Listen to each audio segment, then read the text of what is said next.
हरे कृष्णा। तो आज एक बहुत ही विशेष लीला है भगवान श्री कृष्ण की, जो कि श्रीमद् भागवतम के 45वें अध्याय के अंदर आती है। और उसमें है किस प्रकार से भगवान श्री कृष्ण शिक्षा प्राप्त करने के लिए जाते हैं। हम सब जानते हैं कि भगवान श्री कृष्ण वैसे तो रहे ब्रज के अंदर, बाद में गए मथुरा में। अब जो मथुरा में जो ये भाव है, उनको लगता है कि कृष्ण जो है अब वहां पर गैया चराई, बच्चों के साथ खेले, ग्वाल वालों के साथ खेले, लेकिन ये तो वसुदेव जी के पुत्र हैं, वो तो क्षत्रिय है, इसलिए उनकी थ्रेड सेरेमनी होनी चाहिए। और इस प्रकार से हम उनको फॉर्मली, औपचारिक रूप से रिकॉग्नाइज करेंगे कि वास्तव में कृष्ण बलराम यदुवंशी है और वो क्षत्रिय है। तो इसीलिए जो जनेऊ सेरेमनी है, ये सिर्फ ब्राह्मणों की नहीं होती थी, ये सभी की हुआ करती थी। ब्राह्मणों की भी होती थी और क्षत्रिय की भी होती थी, और जो वैश्य हैं उनकी भी होती थी। शूद्र वैसे माना जाता था कि जिसने अभी कुछ पढ़ाई लिखाई की नहीं, शूद्र माना जाता था, पर वो अपने स्वभाव के अनुसार कुछ सीख ले तो जनेऊ सेरेमनी उसको भी हो जाया करती थी। तो ऐसा हुआ करता था। तो अब इनकी जो है थर्ड सेरेमनी होने की बात आई, तो वसुदेव जी ने, जो कि मथुरा में है, उन्होंने संदेशा भेजा कि रोहिणी को कृपा करके भेज दीजिए। उनको पता है कि सारे जो ब्रजवासी हैं वो तो नहीं आ पाएंगे, कम से कम आप रोहिणी को भेज दीजिए। अब रोहिणी उस वक्त ये सोच रही थी कि अब ये थ्रेड वाली सेरेमनी तो है, लेकिन मैं भला ब्रज को कैसे छोड़ के जाऊं। ये ब्रज में यहां पर यशोदा है, नंद महाराज हैं, ब्रजवासी हैं, इनका सानिध्य मुझे इतना अधिक प्रिय है कि अगर ऐसा हो जाता कि मेरे प्राण दो हिस्से में बढ़ जाते, एक प्राण को विधाता दे देता, एक शरीर जो रहता ब्रज में और फिर एक शरीर जो चला जाता मथुरा, काश कि ऐसा हो जाता। तो माता रोहिणी ऐसा सोच रही है। ये सारा विवरण जो आता है गोपाल चंपू में आता है, बाई श्री जीव गोस्वामी। तो काश कि ऐसा हो जाता कि दो भागों में मेरा शरीर बढ़ जाता। तो अपनी इस व्यथा को लेकर के माता रोहिणी पहुंची माता यशोदा के पास कि यशोदा मैं क्या करूं। वहां से इनविटेशन आया है मेरे पति का, वसुदेव जी ने ये भेजा इनविटेशन, ये आमंत्रण आया है। तो यशोदा मैया ने कहा कि वास्तव में तुम और मैं एक ही तो हैं, हम दो शरीर हैं लेकिन प्राण तो एक ही है। जिस तरह से कृष्ण बलराम दिखते तो दो हैं लेकिन है तो एक ही, उसी प्रकार से हम दोनों भी ऐसे ही हैं, हमारा एक ही तो प्राण है। तो इससे मैं यहीं पे रहती हूं, तुम जाओ। और फिर माता रोहिणी को माता यशोदा ने निवेदन किया कि आप जाइए, वहां पर उनकी थ्रेड सेरेमनी है, जनेऊ सेरेमनी है, उपनयन संस्कार है, जाना चाहिए आपको। तो इस प्रकार से माता यशोदा का कहना मान करके माता रोहिणी पहुंची मथुरा, और वहां पहुंच करके कृष्ण बलराम को देखा। तो कृष्ण बलराम ने जब माता रोहिणी को देखा, तो माता रोहिणी के अंदर उनको यशोदा जी के भी दर्शन हुए और रोहिणी के भी दर्शन हुए, दोनों के दर्शन हुए। अरे वाह। और माता यशोदा ने क्या किया, उस वक्त स्मृति में माता यशोदा थी, रोहिणी जी की स्मृति में भी, कृष्ण और बलराम की भी स्मृति में, तो तीनों की स्मृति में थी माता यशोदा। और उसके बाद फिर कृष्ण ने क्या किया, कृष्ण जाकर के माता रोहिणी को ऐसे प्रणाम किया मानो माता यशोदा को प्रणाम कर रहे हैं। और माता रोहिणी ने कृष्ण का आलिंगन बिल्कुल ऐसे ही किया मानो कि माता यशोदा हो। और बलराम जी देखकर बड़े हैरान कि मेरी माँ रोहिणी बिल्कुल वैसे व्यवहार कर रही है मानो ये यशोदा हो, और कृष्ण बिल्कुल वैसे प्रणाम किया मानो यशोदा जी को प्रणाम कर रहे हो, और इनका स्नेह बिल्कुल वैसा मिल रहा मानो यशोदा से इनको अफेक्शन मिल रहा हो। तो ऐसे सोच रहे थे। तो माता रोहिणी का, बलराम वास्तव में यशोदा भी मेरे में ही उपस्थित है, वो अपने आशीर्वाद के रूप में, अपनी भावनाओं के रूप में मेरे साथ वैसी उपस्थित है, इसलिए मेरा और कृष्ण का आदान प्रदान उसी स्तर का हुआ जैसे माता यशोदा का कृष्ण का होता है। हालांकि माता रोहिणी की भी इच्छा थी कि वो ब्रजवासी वो भी आ पाते, लेकिन उनको ये बताया कि ना ब्रजवासी यहाँ पर आके देखेंगे कि फॉर्मली अब यहाँ पर औपचारिक रूप से कृष्ण बलराम को स्वीकार किया जा रहा है कि अब तो यदुवंशी है वो, ये देख के ब्रजवासी को बड़ा दुख होगा। तो इसे ब्रजवासियों को लेकर के नहीं आई थी, वो खुद ही आई थी। तो इस प्रकार से उन्होंने वहां प्रणाम इत्यादि किया, और उसके बाद माता रोहिणी ने कृष्ण और बलराम को आलिंगन करके दोनों को अपने आंसुओं से भिगो दिया, मानो दोनों का अभिषेक ही कर दिया हो वहां पर, ऐसा। और फिर कृष्ण ने कहा कि माता आप जा तो रही हैं, लेकिन आप लेटर लेकर के जाइए। और उस लेटर में उन्होंने लिखा कि हे नंद महाराज, हे मेरे प्रिय पिताजी, हे मेरी माता जी, भले ही यहाँ मेरे जनेऊ संस्कार हो रहा है, मुझको यहाँ पर क्षत्रिय के रूप में, यदुवंशी के तौर पे सब स्वीकार कर रहे हैं, लेकिन हृदय से तो मैं ग्वाला ही था, ग्वाला ही रहूंगा। मैं आपका पुत्र था, मैं आपका पुत्र ही रहूंगा। से बाहर से मैं यदुवंशी हूँ, क्षत्रिय वाला कार्य करूंगा, लेकिन क्षत्रिय मैं सिर्फ बाहर से हूँ, हृदय से तो मैं हमेशा ग्वाल बाल ही रहूंगा, ऐसा।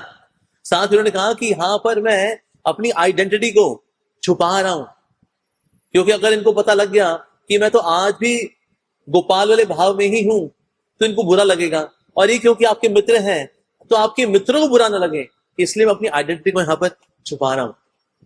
बाकी मैं आपसे ये प्रार्थना करता हूं कि जिस प्रकार से मेरा यहाँ उपनयन संस्कार चल रहा है, आप वहां जितने भी ग्वाल बाल हैं उनका उपनयन संस्कार करिए। वहां गर्ग मुनि इत्यादि वो सब हैं, तो उनको आप निवेदन करिए कि उपनयन संस्कार करें, जितने भी ग्वाल बाल हैं उन सभी का। ऐसा तो सबने कहा अरे वाह, ये तो बड़ा अच्छा हो जाएगा कि जितने भी ग्वाल बाल है ब्रज के अंदर, जब हम उनका थ्रेड सेरेमनी देखेंगे, जब हम उनका उपनयन संस्कार देखेंगे, तो हम ये मान के चलेंगे कि बल्कि कृष्ण की प्रतिनिधि है सारे के सारे। वे कृष्ण के साथ खेलते थे, ये कृष्ण के साथ आमोद प्रमोद करते थे, तो इसलिए कृष्ण के बहुत ही हृदय के पास है ये। इसीलिए अगर इनका उपनयन संस्कार हो रहा है, ये हम यही मानेंगे मानो हम कृष्ण और बलराम को उपनयन संस्कार देख रहे हैं। तो ये पत्र जब उन्होंने लिख करके भेजा, तो उससे फिर नंद महाराज और जो ब्रजवासी इत्यादि थे, यशोदा मैया, सबको हृदय को बहुत शांति मिली। उसके बाद फिर बात आए कि ठीक है, अब हम सीखेंगे, अब हमें सीखना है, वेदों को सीखना है, और वेदों के जो उपअंग इत्यादि हैं उन सबको हम सीखेंगे। लेकिन कृष्ण बलराम को सिखाने के लिए सबसे उत्तम कोटि के शिक्षक चाहिए। तो सबसे उत्तम कोटि के शिक्षक भला कौन होंगे? तो सबसे उत्तम कोटि के नाम के शिक्षक के तौर पर प्रपोजल हुआ वेद व्यास जी का। वेद व्यास जी के पास भेजते हैं। वेद व्यास जी ने सारे वेद शास्त्र इत्यादि का संकलन किया है, इसे वेद व्यास जी के पास भेजते हैं। लेकिन कृष्ण ने कहा नहीं, ये करना उचित नहीं होगा, क्योंकि वेद व्यास जी एक वैष्णव हैं और उन्होंने हमारे बारे में शास्त्रों में गुणगान किया हुआ है, और वो जानते हैं कि हम लोग कौन हैं, तो वो हमें पहचान जाएंगे। महाभारत में उन्होंने खुद ही लिखा हुआ है, वेदेश सर्वेर अहमेव वेद्यो, सारे वेदों से मेरे को जानना है। और वेदांत कृत भी कौन है? वेदों को रचने वाला भी मैं ही हूं, वेदों से जानने वाला भी मैं ही हूं, और वेद व्यास जी इस बात को जानते हैं। तो अगर हम वहां स्टूडेंट के तौर पे पहुंच गए, वेद व्यास जी हमको आपके गुरुकुल में ले लीजिए, वेद व्यास जी कहेंगे अरे आपको क्या पढ़ाएंगे, हम में जो ज्ञान है वो तो आप ही से आ रहा है ओ कृष्णा, तो इसलिए हमारे गुरुकुल में हम आपको क्या पढ़ाएंगे, तो हम आपको नहीं पढ़ा पाएंगे, बल्कि रोज सुबह दोपहर शाम वो दंडवत करते रहेंगे, कृष्ण बलराम दंडवत, कृष्ण बलराम दंडवत, हे कृष्ण करुणा सिंधु दीनबंधु जगतपते। तो फिर हम भला स्टूडेंट के तौर पे कैसे रह पाएंगे? तो इसलिए वेद व्यास जी के पास जाना बड़ा अच्छा रहता है, क्योंकि उनके जैसा ज्ञानी तो कोई है ही नहीं, उनके जैसा ब्राह्मण भला कहीं मिलेगा, लेकिन उनको हमारी आइडेंटिटी पता है। तो इसीलिए किसी भी वैष्णव गुरु के पास जाकर के तो हम शिक्षा प्राप्त कर ही नहीं सकते। तो फिर क्या किया जाए? तो कोई ऐसा गुरु चुना जाए जिसको ब्रह्म का साक्षात्कार हो चुका हो, क्योंकि हम भी पर ब्रह्म हैं, तो बताने वाला जो है कोई साधक नहीं होना चाहिए, ब्रह्म का साक्षात्कार उसको हुआ हो। और दूसरा, वो वैष्णव ना हो, शाइवाइट, हाँ शिव भक्त हो, वो चलेगा। शिव भक्त हमको नहीं पहचान पाएगा। तो ऐसा कोई व्यक्ति है जो कि शिव भक्त हो, इसको ब्रह्म का साक्षात्कार भी हो चुका हो। हाँ, प्रभास में रहा करते थे, काशी में भी रहे हैं, अभी अवंतीपुर में रहते हैं, उनका नाम है सांदीपनि मुनि। उनके पास चलते हैं, वो हमें नहीं पहचान पाएंगे कि हम कृष्ण बलराम, हम कौन है, हम ही पर ब्रह्म है। कई लोग ये मानते हैं निराकार पर ब्रह्म है, लेकिन जो वाकई में जिनको साक्षात्कार हो चुका है वो जानता है अरे भाई पर ब्रह्म निराकार नहीं, ये कृष्ण ही है जो पर ब्रह्म है। तो इसलिए वेद व्यास जी का नाम हुआ रिजेक्ट कि वो तो हमें पहचान जाएंगे। ओके, अब चलते हैं हम सांदीपनि मुनि के पास। लेकिन अगर सबको हमने बता दिया कि हम तो जा रहे हैं सांदीपनि मुनि के पास, तो इसमें दो डेंजर है। एक तो जितने शत्रु हैं यदुवंशियों के, उनको पता लगेगा अरे कृष्ण बलराम यहाँ पे नहीं है, आक्रमण, इससे चोरी छुपे निकलेंगे। और अगर ब्रजवासियों को पता लग गया कि हम यहां से भी जा चुके हैं अवंतीपुर शिक्षा प्राप्त करने के लिए, वो वैसे ही हमसे विरह में है, हमारी और दूरी देख करके और विरह में आ जाएंगे। तो इसीलिए ब्रजवासियों को भी पता नहीं चलना चाहिए और यदुवंशियों को भी पता नहीं चलना चाहिए, लेकिन माता पिता इनको तो बताना पड़ेगा। तो इसलिए वसुदेव और देवकी को बताया कि देखिए हम लोग जा रहे हैं अवंतीपुर शिक्षा प्राप्त करने के लिए। अच्छा, लेकिन आपको किसी को बताना नहीं है। तो इसीलिए अब उनको बड़ी चिंता हो गई कि हमारे कृष्ण बलराम ठीक है, शक्तिशाली है, क्षत्रिय है, लेकिन दोनों अकेले हैं, बिना सेना के जा रहे हैं, कोई आक्रमण कर दे तो कृष्ण ने कहा कि मेरे साथ बलराम जी है ना, बलराम जी मेरे साथ हैं, मानो 1 करोड़ सैनिक मेरे साथ ऑलरेडी चल रहे हैं, चिंता करने की बात नहीं है। और बलराम ने कहा कि आप चिंता मत करो, अगर कृष्ण मेरे साथ है मानो 100 करोड़ सैनिक मेरे साथ चल रहे हैं। तो जब दोनों ने इतने बड़े बड़े नंबर गिनाए, चलो ठीक है, तुम लोग ऐसा आश्वासन दे रहे हो तो ठीक है। तो उसके बाद फिर कृष्ण बलराम ने जितने भी उनका वैभवपूर्ण कपड़े थे उनको त्यागा और ब्रह्मचारी के कपड़े पहने। दोनों ने सैफरन कपड़े पहने, हेड शेव किया और साथ में कमंडलू पकड़ा और हाथ में मशाल लेकर के चल दिए कि रात का समय आएगा तो मशाल लेकर के चलेंगे और चलते रहेंगे चलते रहेंगे। तो जितना भी स्थान से बीच में जितने भी स्थान आते थे, जो भी स्थान हल्का सा भी वृंदावन से मिलता होता था, तो कृष्ण बलराम एक दूसरे को रिमाइंड कराते थे, याद कराते थे कि ये स्थान वृंदावन उस जगह से मिलता है, ये जो स्थान है ना, ये तो बरसाने से मिलता है, ये स्थान उस स्थान से मिलता है। तो रास्ते में चलते रहे चलते रहे चलते रहे, जो जो स्थान वृंदावन से हल्का सा भी मिलता था तो वृंदावन को याद करते थे और इस प्रकार से चलते रहे चलते रहे चलते रहे चलते रहे। तो रास्ते में कई लोग मिले उनको और देखते थे ब्रह्मचारी कितने सुंदर हैं। यूजुअली ब्रह्मचारी जो होते हैं थोड़े से डस्की होते हैं, मिट्टी उट्टी लगी होती है उनको, तो इतने हैंडसम हंकी नहीं होते, ब्रह्मचारी हैं, नो श्रृंगार, नथिंग। लेकिन ये इतने तेजस्वी इतने ओजस्वी कि सब देख के निहारते रहते, कहते ब्रह्मचारी देखो कितने सुंदर ब्रह्मचारी, ये कौन है भाई, पता नहीं, जो भी है, लेकिन हमारा हृदय तो ले गए, ये तो चित्त चोर हैं, चित्त को चुरा लेने वाले हैं, कैसे ही ब्रह्मचारी हैं, कहाँ जा रहे होंगे, जहां जाएंगे जहां रुकेंगे कितना सौभाग्य होगा उनका। तो इस प्रकार से जितने लोग थे रास्ते में मिले वो दूर दूर से उनको निहारते रहते थे। तो इसलिए कई जगह तो बड़े बड़े त्योहार हो गए निहारने के कि कृष्ण बलराम ब्रह्मचारी के रूप में वेश धारण करके चल रहे हैं चल रहे हैं चल रहे हैं। तो कईयों ने बोला ये कौन होंगे, कईयों ने बोला हो सकता है ये सूरज और चंद्रमा हो। क्या सूरज और चंद्रमा? लेकिन सूरज और चंद्रमा दोनों ही है तो सफेद, चंद्रमा भी और सूरज भी, लेकिन एक यहाँ श्याम वर्ण का है, एक श्वेत वर्ण का है। तो सूरज और चंद्रमा इनको क्या ही माने। अगर सूरज और चंद्रमा होते तो उनका कॉम्प्लेक्शन लेकिन उससे मैच नहीं होता है। तो बलराम तो फिर भी श्वेत रंग का है तो उससे बड़ा तेज निकल रहा है, अरे ये कैसा है जो कि श्याम वर्ण का है इससे भी उतना ही तेज निकल रहा है। क्योंकि अगर ब्लैक कलर हो, black colour absorbs light, white colour emits light, पर यहां पर तो white colour emits light, black colour also is emitting light. ये बहुत ही अचंभे वाली बात है, बड़ी आश्चर्यजनक बात है। तो इस प्रकार से सबके सब उनको निहार रहे थे और दोनों इस प्रकार से चलते चलते फाइनली पहुंचे सांदीपुनि मुनि के घर पे। जब सांदीपुनि मुनि ने उनको देखा, अब क्योंकि है तो शिव जी के भक्त, तो उनको लगा मानो कार्तिकेय दो रूपों में यहां पर आ गए। कहते इतने सुंदर बालक ऐसे लग रहे मानो कार्तिकेय शिव जी ने भेज दिया, कार्तिकेय जाओ सांदीपुनि मुनि के आश्रम में। कार्तिकेय ने दो रूप ऐसे धर ली हो, एक श्वेत वर्ण का एक श्याम वर्ण का, ऐसे दिख रहे हैं। तो फिर उनको लगा नहीं नहीं ये दिख रहे हैं मानो मॉनसून क्लाउड, श्याम वर्ण के मेघ और श्वेत वर्ण के मेघ यानी ऑटम क्लाउड, ऐसे दिख रहे हैं दोनों। और बाकी जितने सभा में लोग थे सांदीपुनि मुनि के, उन्होंने कहा ये तो मानो है सूरज और चांद, बाकी सब लोग है चंद्रमा और जुपिटर यानी गुरु। सांदीपुनि मुनि पूरा सोलर सिस्टम के दर्शन सब कर रहे थे, सूरज चांद गुरु चंद्रमा और के साथ सारे जितने सितारे, वाह। तो इस प्रकार से सबके सब निहार रहे थे कृष्ण और बलराम को। तो कृष्ण बलराम का बड़ा सुंदर रूप है, उन्होंने हाथ में मशाल ली हुई है, हाथ में बेगिंग बाउल है। उसके बाद वो गुरु से भिक्षा मांग रहे हैं, कहते हे मुनि श्रेष्ठ सांदीपुनि मुनि जी, हमको ज्ञान की भिक्षा दीजिए, हम आपसे भिक्षा मांगते हैं। तो वाह, अगर गुरुकुल में कभी जाएं तो गुरुकुल में ज्ञान की प्यास होनी चाहिए। अगर कोई सीखना चाहता है तो ज्ञान की प्यास होनी चाहिए। हालांकि जो व्यक्ति है तो तृप्त है, ये तो सब आत्म साक्षात्कार क्या, आत्म साक्षात्कार करने वालों के प्रभु हैं कृष्ण बलराम। लेकिन कृष्ण बलराम ने वहां भिक्षा मांगी कि हमें ज्ञान का दान दीजिए, और उनको देख करके सांदीपुनि मुनि जो है उनको देखते रहे, वाह बड़े सुंदर है ये तो। उन्होंने कहा तुम लोग कौन हो? उन्होंने बताया हम तो यदुवंशी हैं। अच्छा यदुवंशी हो तो क्षत्रिय बनने के लिए आए हो? हाँ जी हम क्षत्रिय बनने के लिए आए हैं, लेकिन हमको आप ज्ञान दीजिए। उन्होंने कहा क्षत्रिय बनने से पहले ब्राह्मणों की तरह भिक्षा मांगना सीखना होगा आप लोगों को, इसलिए मैं आपको पहले भिक्षा करना सिखाऊंगा। तो इस प्रकार से उनको स्टूडेंट के तौर पर स्वीकार किया गया और रास्ते में सबसे बेहतरीन फल उनको तोड़ करके कृष्ण बलराम ने पोटली में इकट्ठे किए थे और पोटली में लेकर के आए। कहते हम आपके लिए बड़े विशेष उपहार भी लेकर के आए हैं, और उनको फिर पोटली खोली तो उसमें कई विविध प्रकार के फल थे, सो टेस्टी फल। तो अपने गुरु को उन्होंने इस प्रकार से गुरु दक्षिणा दी।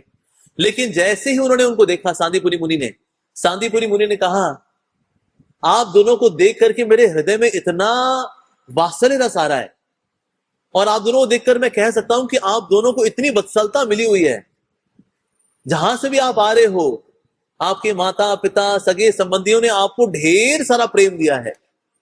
तो कृष्ण बलराम दोनों एक दूसरे को देखें, हाँ, प्रेम तो हमें खूब मिला है ब्रजवासियों से, ये बात तो है, फिर उसके बाद यदुवंशियों से भी मिला तो है। तो और साथ ही मैं आपकी मुस्कान को देख के बता सकता हूं कि आपने बचपन में मक्खन बहुत खाया है। तो कृष्ण बलराम ने एक दूसरे को देखा, सांदीपुरी मुनि वाकई में बहुत एक्सपर्ट टीचर है, तो इसलिए हमारा हाव भाव देख करके जान गए हमने बचपन में मक्खन खूब खाया है। यस। तो इसलिए इस प्रकार से अब उन्होंने आश्रम में रहना शुरू किया, and they were living very strict ब्रह्मचारी। अगर आसपास के गांव में अगर कोई माता वगैरह हुआ करती थी, माताओं को देखते भी नहीं थे, बस प्रणाम करते थे, हरे कृष्ण प्रणाम। लेकिन जितनी माताएं थी जब कृष्ण बलराम को देखती थी, तो कृष्ण बलराम को देख करके उनके हृदय में वत्सलता के मानो ज्वालामुखी फट जाते थे कि कितने सुंदर बालक हैं, इनको देख करके इतना स्नेही भाव आता है, वाह अद्भुत। तो इस प्रकार से as a very strict Brahmachari they were there. तो सांदीपुरी मुनि का क्योंकि उन दोनों के प्रति बहुत ही स्नेह था, तो इसलिए ना वो उनको कोई वर्क एलोकेट नहीं करते थे।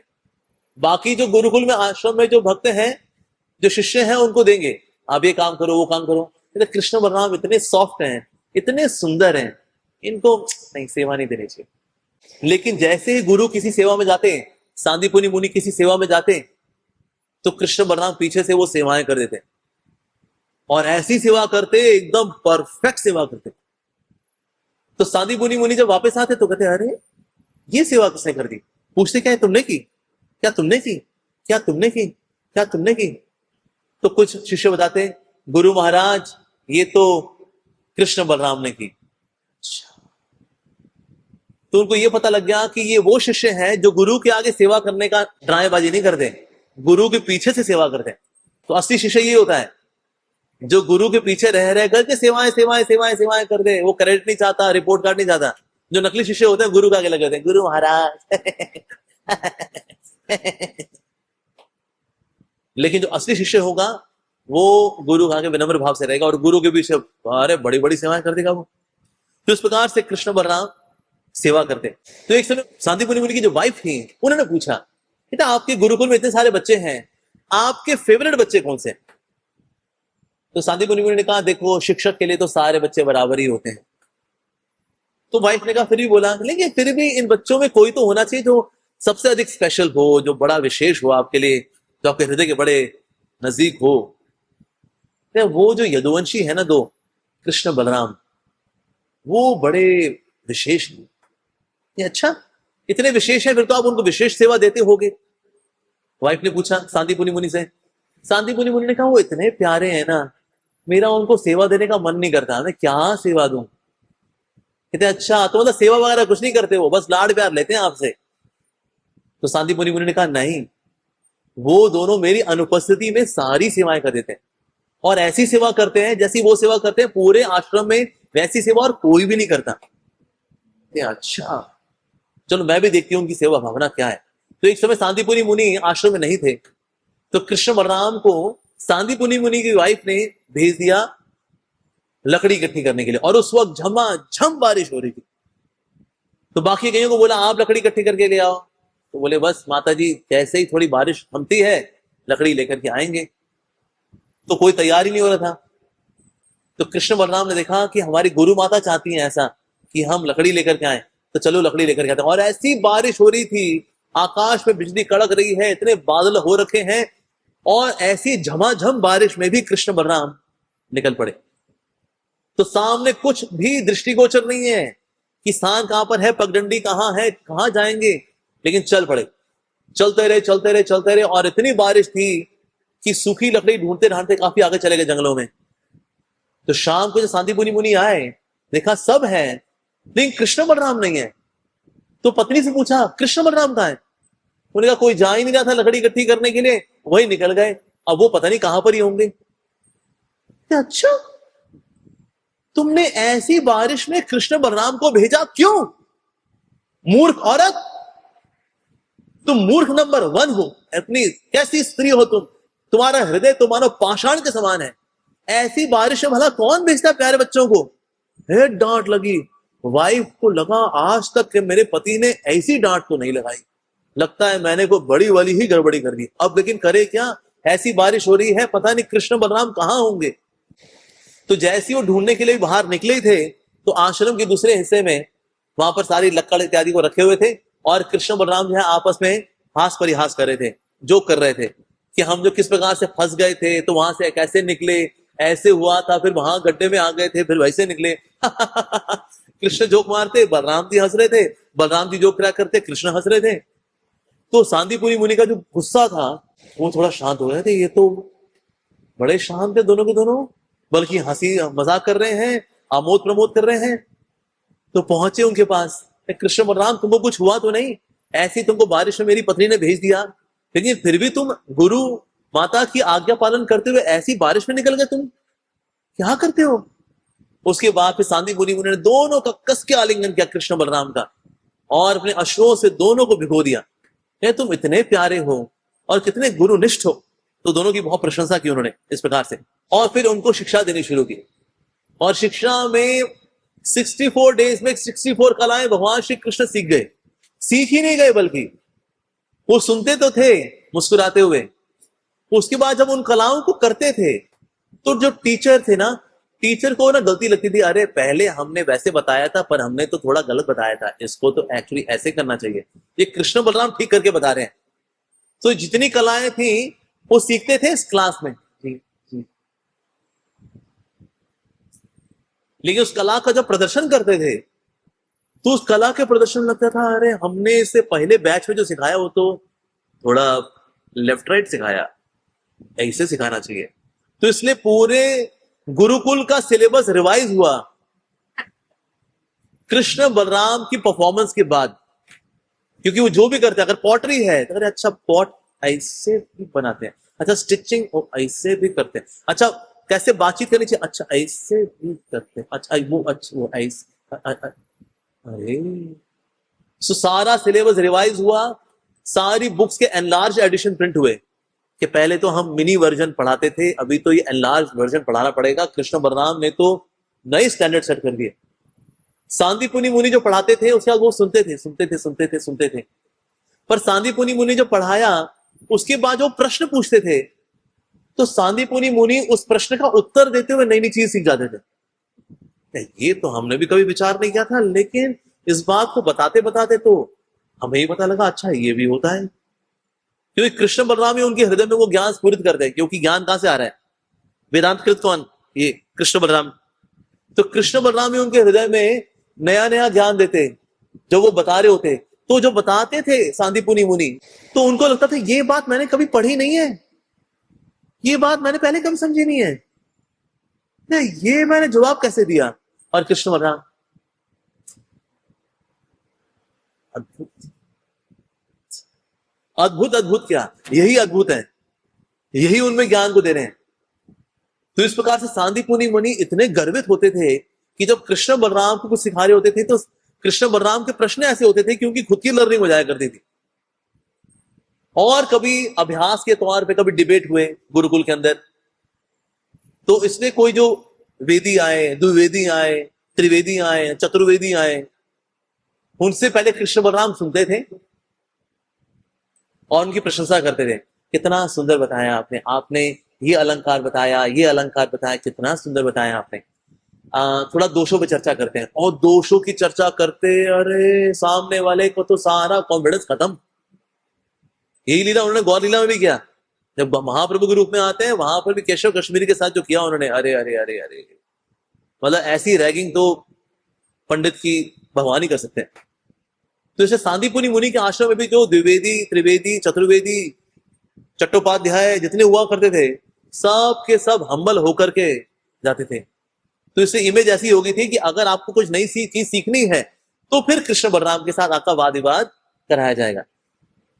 But they were more than brilliant. तो सांदीपुनी मुनि जो है उनको बोले बड़ी वेरी ब्रिलियंट स्टूडेंट। ये ब्रिलियंट नहीं है, ये तो ऐसे हैं मानो सिलेबस ही रिवाइज कराने के लिए हमारे आश्रम में आए थे। ऐसा जैसे एक समय एक एस्ट्रोलॉजर आया था नंद महाराज यशोदा मैया के यहाँ पर। तो नंद महाराज ने बोला हमारे बच्चे का हाथ देखिए ना, तो हाथ देखिए बताइए इसका भविष्य कैसा है। तो एस्ट्रोलॉजर ने भी हाथ देखा, इसका हाथ अलग ही हाथ है इसका, इसमें रेखाएं तो है ही नहीं इसकी। क्योंकि कर्म कहाँ होते हैं, कर्म पढ़ने अगर रेखाओं में पढ़ेंगे ना, इसकी तो रेखाएं नहीं है, इसका तो कुछ कर्म है ही नहीं इसका। तो ऐसे कैसे जी, बच्चा है हमारा, यशोदा नंदन है, नंदन नंदन है, देखिए बताइए ना। कहा जी इसकी देखिए रेखाएं तो नहीं है, जब बड़ा हो जाएगा तो रेखाएं आ जाएंगी तब पढ़ लेंगे। कहते कुछ और देख लीजिए ना। देखिए रेखाओं के तो मामले में मैं यही कहूंगा, देखो कोई कर्म वरम तो इनका कुछ है नहीं, क्या ही लीला है इस बच्चे की। लेकिन हाँ जो माउंट जो उठे हुए हैं उस हिसाब से हम देख के बता सकते हैं, अरे अरे अरे जितने भी ग्रह हैं वो शायद इसी ने बनाए। नंद महाराज बोले आप क्या बोल रहे हैं, ग्रह ये कैसे बनाएगा? ग्रह हमारे एक प्रारब्ध को देखते हैं ना। तो हमारे बच्चे को बताइए, कहता है जी ये इसका जो हिसाब किताब है ये मैं नहीं बता पाऊंगा, क्योंकि इसके जो माउंट उठे हुए हैं उस हिसाब से ये बता रहे हैं, वो चाहे बृहस्पति हो चाहे शनि हो, जो भी ग्रह है ना वो शायद इसी ने ही बनाए हैं। तो इसका मैं एस्ट्रोलॉजिकल चार्ट में क्या ही पढ़ूंगा। तो कृष्ण जो है उनके बारे में एस्ट्रोलॉजिकल कैलकुलेशन कभी हो ही नहीं पाई किसी भी एस्ट्रोलॉजर के द्वारा। उसी प्रकार से शांतिपुनी मुनि के आश्रम में 64 आर्ट 64 डेज में वहां समझ भी गए, बल्कि हर एक आर्ट उसको रिवाइज किया गया, उसको और अपडेटेड वर्जन उसका आया शांतिपुनी मुनि के आश्रम में। लेकिन जब जो कुछ भी सीखते कृष्ण बलराम, रात को जब सोते दोनों, तो दोनों एक दूसरे को और मुख करके सोते और थोड़ी देर बातें करते। किसकी? वृंदावन की। क्या दाऊ जी हम यहाँ शांतिपुनी मुनि के आश्रम में आ तो गए हैं, लेकिन वृंदावन की बड़ी याद आती है। वृंदावन की कुंज गलियां, वृंदावन के भक्त, वृंदावन में हमारे ग्वाल बाल, हमारा गैया चराना, वो कितने अच्छे दिन थे, कितने अद्भुत दिन थे वो। कभी कभी तो ना मैं उन दिनों को भुलाने के लिए मथुरा के भक्तों को याद करने का प्रयास करता हूं कि मथुरा के भक्तों को याद करूंगा तो ब्रज के भक्त थोड़े मेरे को भूल जाएंगे। लेकिन जितना मैं मथुरा के भक्तों को याद करता हूं उनके माध्यम से मेरे को फिर ब्रज के भक्तों की याद आ रही होती है। अगर मैं वसुदेव जी का स्मरण करता हूं कि मैं वसुदेव जी को याद करूं, वसुदेव वसुदेव वसुदेव वसुदेव, लेकिन वसुदेव जी को याद करता हूं तो उनके चरित्र में मनन करते करते करते नंद महाराज के चरित्र में चला जाता हूं। अगर मैं देवकी माता के बारे में सोच रहा होता हूँ, देवकी माता कितनी वात्सल्यमय है, कितनी अद्भुत है, कितनी करुणामयी है। जैसे माता यशोदा, यशोदा मैया का करुणा, उनकी दया, उनकी ममता, तो मैं फिर माता यशोदा के बारे में सोचना शुरू कर देता हूँ। तो इसीलिए मैं अगर मथुरा के किसी भक्त के बारे में सोचता हूँ ना तो मनन करते करते करते करते वृंदावन चला जाता हूँ। तो इस प्रकार से कृष्ण बलराम ब्रजवासियों के बारे में चर्चा करते हैं कि ब्रज के भक्त, ब्रज का ये भक्त, ब्रज का वो भक्त। इसलिए शांतिपुनी मुनि के आश्रम में भी ऐसे ऐसे जो भक्त थे जिनके नाम वृंदावन के भक्तों से मिलते हैं, उनके साथ उनका विशेष कनेक्शन था। श्रीदामा, अब ये श्रीदामा अलग है, ब्रज के जो श्रीदामा है वो अलग है, लेकिन जब भी इनको बुलाएंगे श्रीदामा तो स्मरण होगा वो श्रीदामा का, मेरे ब्रज के श्रीदामा, मेरे दोस्त, मेरे मित्र। अच्छा अगर कोई भक्त है उसका नाम अच्छा मधुमंगल, जैसे किसी भक्त का नाम मधुमंगल नहीं है पर नाम रख दिया तो फिर मधुमंगल, ब्रज का मधुमंगल। तो भक्तों को भी ऐसे चुनते, ऐसे बातचीत करते मानो उनके थ्रू ब्रज के भक्तों को याद कर रहे हो, ऐसा। तो इस प्रकार से दोनों रात को वृंदावन की लीलाओं को याद करते, नंद महाराज, यशोदा मैया, श्रीमती राधा रानी, इन सबके बारे में स्मरण करते, इन सबके बारे में चर्चा करते। और ऐसे उनकी कृष्ण बुक होती रात को, जैसे हम लोग भी सोते ना रात को कृष्ण बुक पढ़ के सोते हैं, राइट। तो कृष्ण बलराम की कृष्ण बुक क्या है? कृष्ण बलराम की कृष्ण बुक है ब्रजवासियों का प्रेम। उसके बारे में चर्चा करके फिर दोनों एक दूसरे का आलिंगन करके सो जाते, मतलब आलिंगन के पोस्टर में, अलग अलग नहीं सोते, चलो भैया अपने बिस्तर पे जाओ, हो गया चर्चा जो होनी थी ना, ऐसे चर्चा करते करते दोनों सो जाते। फिर अगले दिन फिर गुरुकुल का अगले दिन शुरू होते हैं। इस प्रकार से शांतिपुनी मुनि के आश्रम में दोनों ने विद्या को भी प्राप्त किया और शांतिपुनी मुनि को भी बहुत सारी उन्होंने कृपा दी। तो इस प्रकार से वो उनके बारे में सोचते, विशेष रूप से जब कृष्ण श्रीमती राधा रानी के बारे में सोचते हैं, तो श्रीमती राधा रानी के बारे में सोचते थे ना, तो कहते हैं दाऊ जी हम तो लेकिन ब्रह्मचारी हैं, ब्रह्मचारी होकर गोपियों के बारे में तो नहीं सोचना चाहिए, हम तो ब्रह्मचारी हैं, स्त्रियों के बारे में सोचना तो गलत है ना, मानो हमारा तो ब्रह्मचारी तो रोज ही भंग हो जाता है ऐसे तो। फिर कृष्ण का नहीं, जो गोपियों की भक्ति है, विशेष रूप से श्रीमती राधा रानी की भक्ति है, उनकी भक्ति का स्मरण करना ही ब्रह्मचर्य जीवन की पराकाष्ठा है। ब्रह्मचारी जीवन का लक्ष्य यही है कि हम श्रीमती राधा रानी और गोपियों की जो दिव्य भक्ति है उसका गुणगान करके, उसका महिमा गान करके, वो स्मरण करके सोएं। ऐसा मेरे को तो दुर्वासा मुनि ने कहा भी था, जैसे गोपाल तापनी उपनिषद में लिखा है कि भविष्य में इन सारी गोपियों का पति तो मैं ही बनूंगा, जिससे अगर मैं उनके बारे में सोचता भी हूं तो भी क्या, और अगर उनकी भक्ति के बारे में सोचा, ऐसा सोच करके तो मेरा हृदय और ज्यादा प्रेमोन्माद में भर जाता है। इसीलिए श्रीमती राधा रानी और गोपियों के बारे में स्मरण करने में कोई भी दोष नहीं है। और बलराम जी कहते बिल्कुल सही कहा कृष्णा तूने, जो गोपियों का प्रेम है वो सर्वश्रेष्ठ है, उनका स्मरण करके वास्तव में हमारा ब्रह्मचर्य जीवन पूर्ण होता है, और ये करके फिर वास्तव में दोनों विश्राम करते हैं। ऐसा तो इस प्रकार से उनकी शिक्षा पूरी हुई। शिक्षा जब पूरी हुई तो बहुत ही भव्य फेस्टिवल हुआ। होती ना कॉन्वोकेशन सेरेमनी होती है कि ओके भाई अब ग्रेजुएशन पूरी हो गई सही बच्चों की, नाइस। पर जितने भी स्टूडेंट थे गुरुकुल के अंदर, सबने बड़ा विशेष फेस्टिवल ऑर्गेनाइज किया कि आज भले ही सबको डिग्री दी जाएगी शांतिपुरी मुनि आश्रम वैदिक इंस्टीट्यूट ऑफ हायर एजुकेशन, लेकिन हम सारे स्टूडेंट्स में सबसे विशेष स्टूडेंट्स हैं कृष्ण बलराम। तो इसलिए सांदीपुनी मुनि ने भी उनको आशीर्वाद दिया, जितने बाकी जो स्टूडेंट्स थे उन्होंने भी आकर के उनको उपहार दिए कि हमारा सौभाग्य कि हम उस बैच में थे जिस बैच में है कृष्ण बलराम। और जितने और लोग थे जो कि आश्रम से जुड़े थे, गांव के लोग थे, अवंतीपुर के लोग थे, सबने आकर के उनको विशेष उपहार दिए। और जो उनका ब्रह्मचर्य के जो कपड़े थे वो फिर उनको किनारे करके फिर उनको बड़े सुंदर वेशभूषा दी गई, सुंदर नए कपड़े दिए गए, श्रृंगार किया गया कृष्ण बलराम जी का। सब निहार रहे थे कृष्ण बलराम जी को।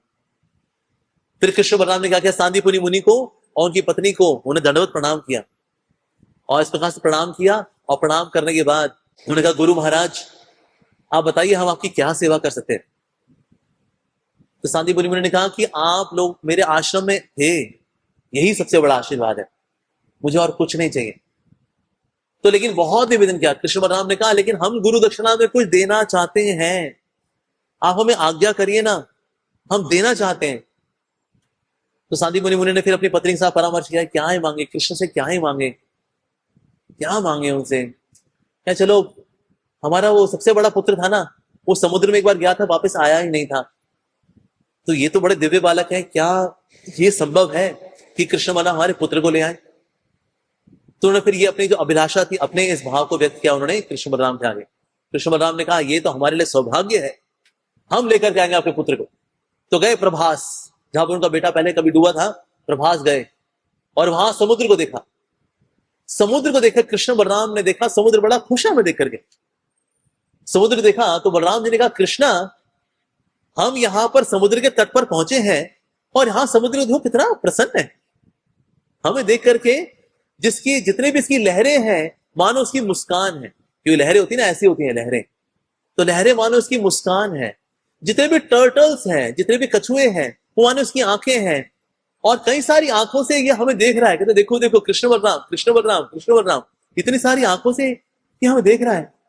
इसकी जो लहरों की आवाज है, जो समुद्र की लहरों की आवाज होती है, मानो ये गीत गा रहा है कि कृष्ण बलराम आ गए, कृष्ण आए हैं कृष्ण आए हैं, बलराम जी को अपने साथ लाए हैं, कृष्ण आए हैं। तो मानो गीत गा गा कर मेरा हमारा स्वागत कर रहे हैं। वाह। और साथ ही पूरा भाव जो समुद्र का हो रखा है, मानो ये नृत्य कर रहा है कि कृष्ण बलराम आए मेरे तट पे, कृष्ण बलराम आए, ऐसा इसका हाल हो रखा है। अद्भुत। तो बलराम जी ने कहा तुम समुद्र हो, नमकीन समुद्र हो, तुम प्रसन्न हो। तो समुद्र ने कहा हाँ जी मैं तो नमकीन समुद्र हूं, लेकिन ये भी तो समुद्र है, ये करुणा के समुद्र है। तो हे कृष्ण करुणा सिंधु, ये भी तो करुणा के सिंधु है, मैं भी सिंधु हूं लेकिन मैं नमकीन सिंधु हूं, लेकिन ये कृपा के सिंधु है। तो इससे नमकीन सिंधु बड़ा प्रसन्न है कि मेरे सामने कृपा सिंधु है, मेरे लिए आज्ञा बताइए, मेरे लिए क्या सेवा है। तो कृष्ण ने कहा कि हमारे गुरु हैं सांदीपुनी मुनि, उनका बड़ा बेटा जो है एक बार यहां पर आया था, वो चला गया अंदर, तो इसे वो कहां मिलेगा, कैसे मिलेगा ये बताओ। उन्होंने कहा वैसे तो देखिए मैं एक बार देख करके आता हूं, क्योंकि वो बेटा गया तो था अंदर, नहीं पंचजन नाम का एक था, एक जेली फिश है, उसकी बेली में चला गया था वो, उसके बाद से उसका कुछ पता नहीं चला। उनका बस इतना एड्रेस बहुत है जीपीएस में, अब हम ढूंढ लेंगे उसको। तो कृष्ण का बलराम जी आप यहीं रहो, मैं देख करके आता हूं। अंदर गए, अंदर जा करके वो पंचजन नाम का राक्षस भी था, और उसके पेट में जो शंख है उसमें वो बच्चा था, लेकिन उसको वध तो कर दिया पंचजन का, शंख भी प्राप्त कर लिया, लेकिन बच्चा था ना वो नहीं मिला। तो वापस आए बलराम जी के पास कि समुद्र में देखा मैंने लेकिन बच्चा मिला नहीं। कोई बात नहीं, एक आत्मा है वो सब जगह मिलती है, वो तो एक जगह मिलेगी मिलेगी, वो है यमराज। यमराज जी के पास चलते, ठीक है चलो जी। तो शंख लिया हुआ है, चले यमराज जी के पास। यमराज जी के पास पहुंचे तो यमराज जी अभी अंदर ही थे, अभी दंड दे रहे थे इसके, ये सजा को, ये पीटो इसको, ऐसे दारू पिए, इसको लिक्विड फायर पिलाओ, इसको, इसने अपनी पत्नी को धोखा दिया, इसको क्रशर में से निकालो। वो सब चल रहा था नर्क में जैसा हिसाब किताब होता है। अब कृष्ण बलराम ने बेल बजाई, कैसे ही अपना शंख बजा करके,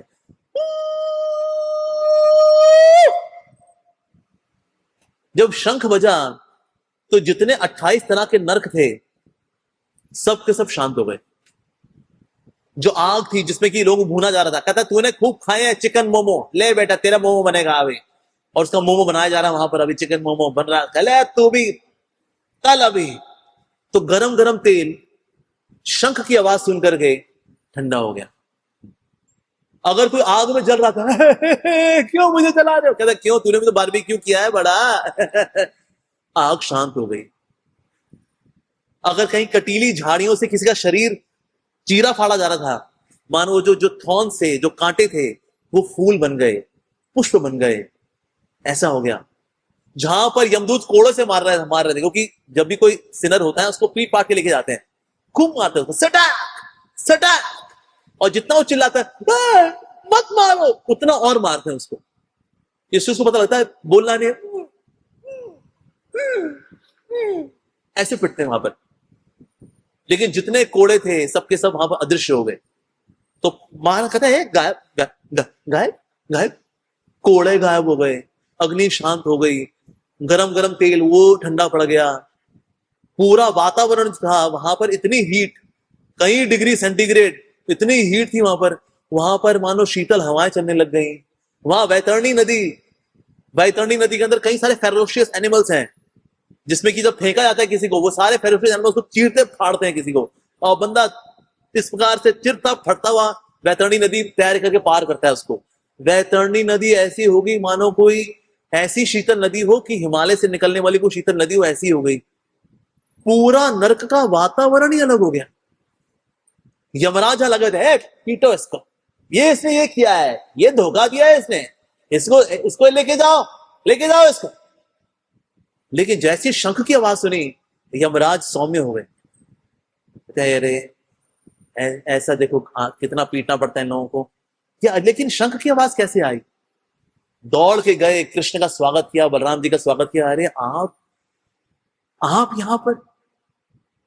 तो कृष्ण बलराम ने कहा हाँ, हमारे गुरु महाराज जी हैं सांदीपुनी मुनि, उनके पुत्र को ढूंढते ढूंढते हम लोग यहां पर आए हैं। कहा अच्छा आप यहां पर आए हैं, कृष्ण बलराम आप यहां पर आए हैं, आपका तो नाम मात्र से ही लोग नरक से तर जाते हैं। तो मैंने देखा पूरे नरक का हाल ऐसा हो गया कि यमदूत बेचारे आउट ऑफ सर्विस हो गए, कि वो उनको लगा उनकी नौकरी खतरे में आ गई, कि सारे पापी तो तर गए। सिर्फ आपकी शंख की आवाज सुन करके, आपकी उपस्थिति मात्र से, आपके एक नाम से ही सारा नरक खाली हो जाए। लेकिन आप अगर व्यक्तिगत रूप से आए हैं, यानी आपका कुछ और प्रयोजन निश्चित रूप से होगा। अगर बच्चे को भी तारना हो ना, बच्चे को तो वैसे आप तार दोगे, अगला पुत्र दे दोगे एज इट इज। लेकिन अगर आप आज यहां यमपुरी में आए हैं, मैं तो यही मान के चलूंगा कि आप मुझको तारने के लिए आए, आप मेरा कल्याण करने के लिए आए, आप मेरा कल्याण करना चाहते हैं ना। मुझको ये जो इतनी खतरनाक सेवा आपने दे रखी है, इस सेवा से कुछ निवारण करिए। भगवान ने कहा नहीं नहीं नहीं नहीं नहीं, आप जो सेवा कर रहे हो बड़ी अच्छी कर रहे हो, हालांकि लगता है कि आप बड़े क्रूर हो यमराज, ये करो ऐसे करो वैसे करो।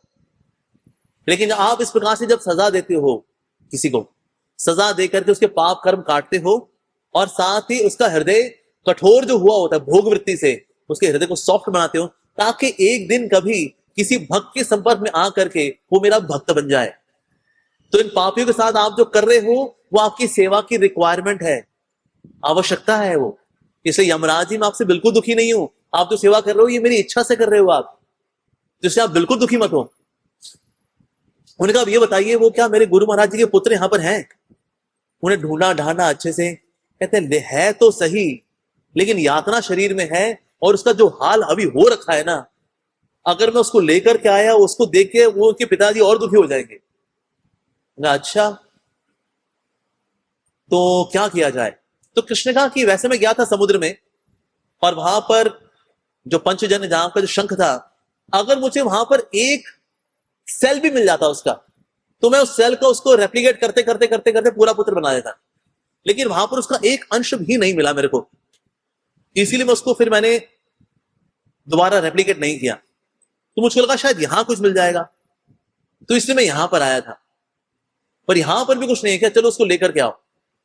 तो लेकर के आया, अरे भाई वो तो उधड़ा हुआ था पूरी तरह से, कहता पापी था, गलत काम किए उसने, इसलिए वो तो उधड़बुन चल रही है उसकी, कहता है। तो फिर कृष्ण ने क्या किया? कृष्ण ने उसको नया शरीर दिया, जैसा उसको पुराना शरीर था बिल्कुल वैसा शरीर दे दिया।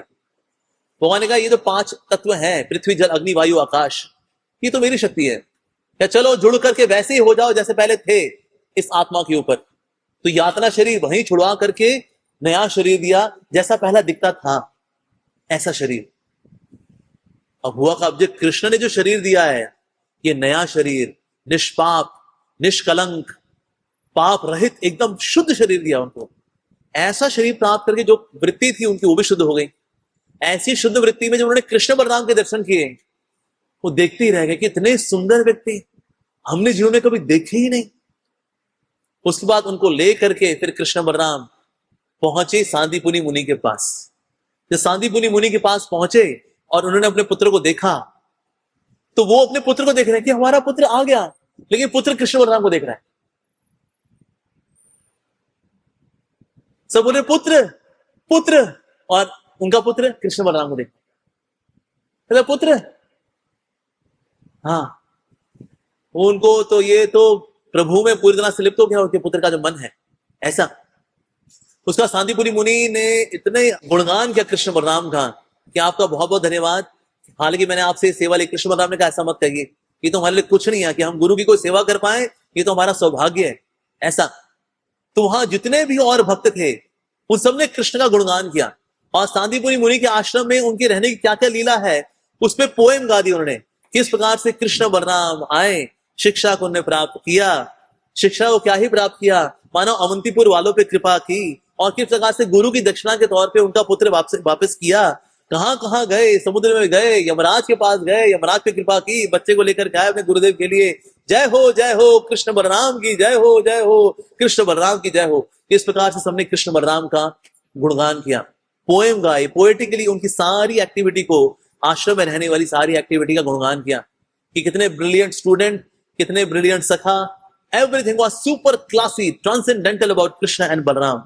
तो सबने मिलकर के इस प्रकार से गुणगान किया। और सांदीपुनि मुनि, उनकी पत्नी जो है, हाथ जोड़ करके निहारते रहे कृष्ण बलराम को, उनका पुत्र भी है वो भी कृष्ण बलराम को निहारता रहा। तो इस प्रकार से भगवान ने अवंतीपुर में जा करके अपनी शिक्षा प्राप्त करने की सुंदर लीला को संपन्न किया। श्री श्री कृष्ण बलराम जी की जय, श्रीमद् भागवतम की जय, गोपाल चंपू ग्रंथ की जय, श्री जीव गोस्वामी प्रभुपाद की जय, जगत गुरु श्रील प्रभुपाद की जय।